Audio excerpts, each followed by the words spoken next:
بسم اللہ الرحمن الرحیم۔ مالکی یوم الدین۔ آج ہم قرآن کریم کی اس آیہ مبارکہ کی تفسیر پڑھتے ہیں۔ مالک اور ملک، اس آیہ مبارکہ میں دو قراتیں ہیں۔ امام عاصم، امام کسائی، امام یعقوب کی قرات کے اندر مالک ہے اور باقی 5 ائمہ کی قرات کے اندر ملک ہیں۔ مالک جو ہے اس شخص کو کہا جاتا ہے جو اپنی مملوکہ چیزوں میں جس طرح چاہے تصرف کرنے پر قادر ہوں، جو اپنی مملوکہ چیزوں میں جس طرح چاہے تصرف کرنے پر قادر ہوں۔ اور ملک اس شخص کو کہا جاتا ہے جو اپنی رعایا میں احکام یعنی امر اور نہی نافذ جو ہے وہ کرتا ہوں۔ قرآن کریم میں بعض آیات جو ہے وہ مالک کی موافقت میں ہیں اور بعض ملک میں ہیں۔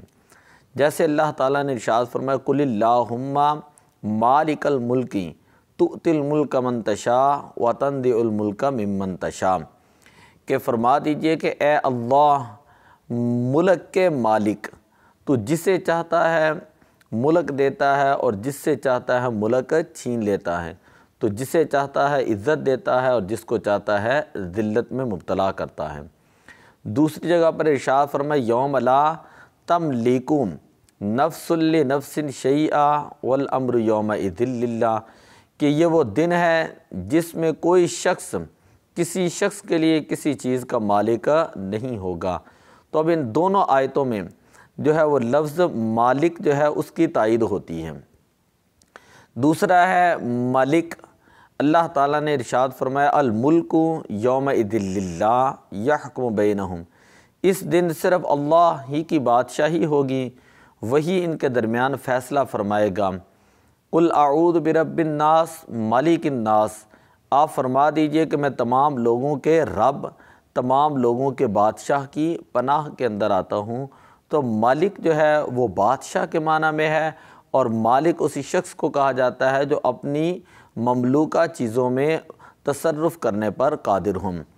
دوسرا لفظ ہے یوم۔ یوم کا مطلب ہے عرف میں طلوع شمس سے غروب شمس تک کے زمانے کو، طلوع شمس سے غروب شمس تک کے زمانے کو یوم جو ہے وہ کہا جاتا ہے۔ قیامت کے دن کا اللہ تعالیٰ مالک ہے۔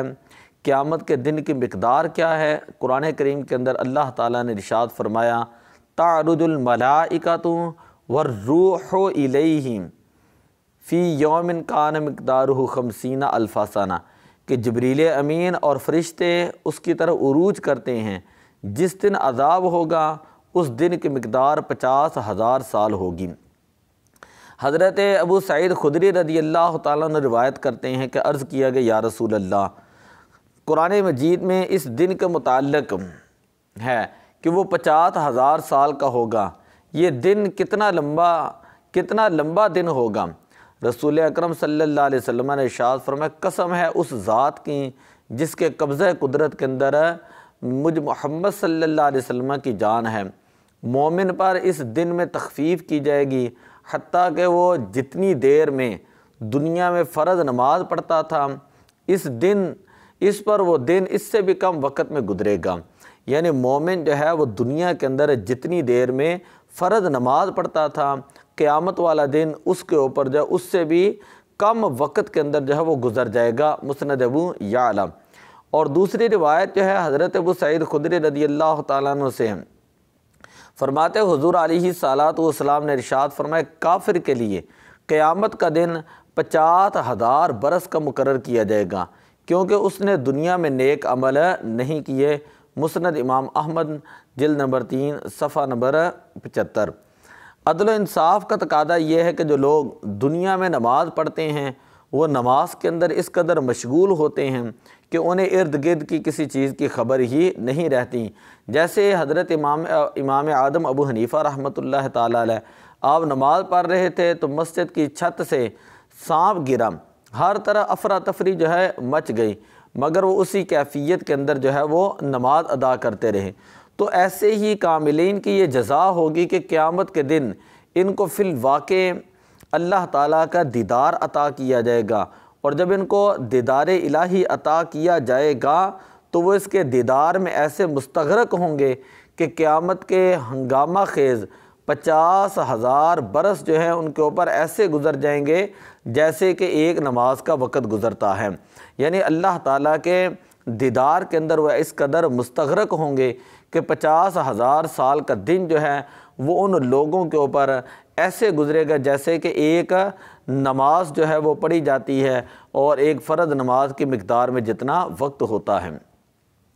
قیامت کے اوپر جو ہے وہ عقلی دلیل یہ ہے کہ ایک شخص اگر دنیا کے اندر ظلم کرتا ہے اور وہ ظلم ہی کرتا رہے اور اس کو کوئی سزا نہ ملے، اسی طرح دوسرا شخص جو ہے وہ مظلوم ہو اور وہ ظلم ہی سہتا رہے، اس کو کوئی جزا نہ ملے، تو پھر اس کا مطلب یہ ہوگا کہ دنیا کے اندر جو ہے وہ کوئی نظام نہیں، دنیا کے اندر کوئی نظام نہیں کہ نہ تو ظالم کو سزا مل رہی ہے نہ ہی مظلوم کو جزا مل رہی ہے۔ تو جزا اور سزا کے نظام کے برپا کرنے کے لیے یہ ضروری ہے کہ یہ کائنات بالکلیہ پہلے طور پر ختم ہوں، کیونکہ جزا اور سزا اس وقت ہی وہ ہو سکتی ہے کہ جب بندوں کے اعمال جو ہیں وہ ختم ہوں۔ جب تک انسان اور یہ کائنات موجود ہے اس وقت تک جو ہے وہ اعمال کا سلسلہ ختم نہیں ہو سکتا۔ مثلاً قابیل نے قتل کرنے کا طریقہ ایجاد کیا تو اب قیامت تک جو ہے جتنے قتل ہوں گے اس کا گناہ جو ہے وہ قابیل کو ملتا رہے گا، اور حابیل نے جو ہے وہ برداشت کیا تو قیامت تک جو ہے جس کے اوپر ظلم ہوگا اس کا ثواب جو ہے وہ بھی حابیل کو ملتا رہے گا۔ اسی طرح اگر کوئی شخص جو ہے کسی جگہ مسجد بنا دیتا ہے تو جب تک وہ مسجد کے اندر نماز پڑھی جائے گی اس کا ثواب جو ہے وہ بنانے والے کو ملتا رہے گا۔ اگر کوئی بت خانہ شراب خانہ بنا دیتا ہے تو وہاں پر جتنی دیر تک گناہ ہوگا تو بنانے والے کو اس کی جو ہے وہ سزا ملتی رہے گی۔ تو یہ جہاں پر یہ سلسلہ ختم ہوگا اس دن کو جو ہے وہ قیامت کا دن کہا جاتا ہے کہ ایک ایسا دن ضرور مقرر ہے جہاں پر اعمال کا سلسلہ وہ ختم ہو جائے گا، اور اسی کے بارے میں اللہ تعالیٰ نے ارشاد فرمایا مالکی یوم الدین، کہ وہ قیامت کے دن کا مالک ہے کہ جس کو جو ہے دارالامتحان کہا جاتا ہے۔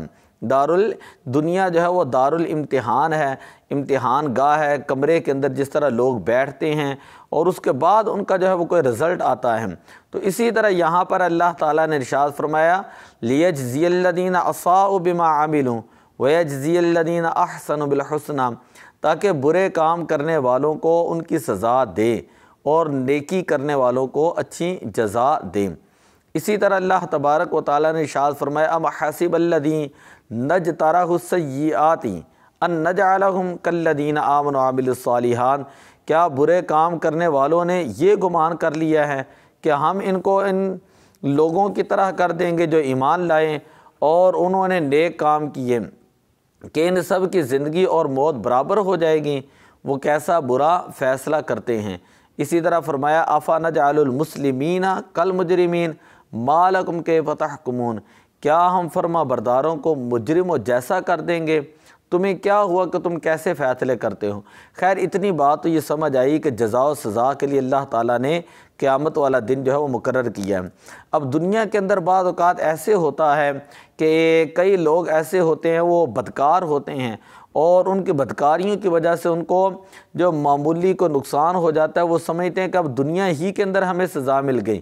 اسی طرح کئی لوگ جو ہیں وہ عیش پرست ہوتے ہیں اور اچانک ان کے اوپر کوئی مصیبت ٹوٹ پڑتی ہے اور وہ یہ سمجھتے ہیں کہ ہمیں دنیا ہی کے اندر جو ہے وہ سزا مل گئی۔ اللہ تعالیٰ نے فرمایا کہ دنیا کی سزا آخرت کی سزا کے بارے میں یا مقابلے میں کم ہے۔ وَلَنُذِيقَنَّهُم مِّنَ الْعَذَابِ الْأَدْنَىٰ دُونَ الْعَذَابِ الْأَكْبَرِ لَعَلَّهُمْ يَرْجِعُونَ، کہ ہم ان کو بڑے عذاب سے پہلے دنیا میں ہلکا عذاب ضرور چکھائیں گے تاکہ وہ باز آ جائیں۔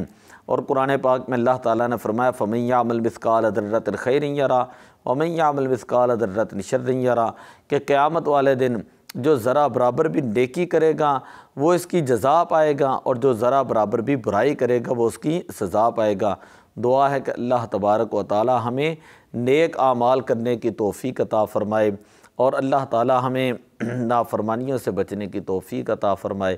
الصلاۃ والسلام علیک یا رسول اللہ وعلی آلک واصحابک یا حبیب اللہ۔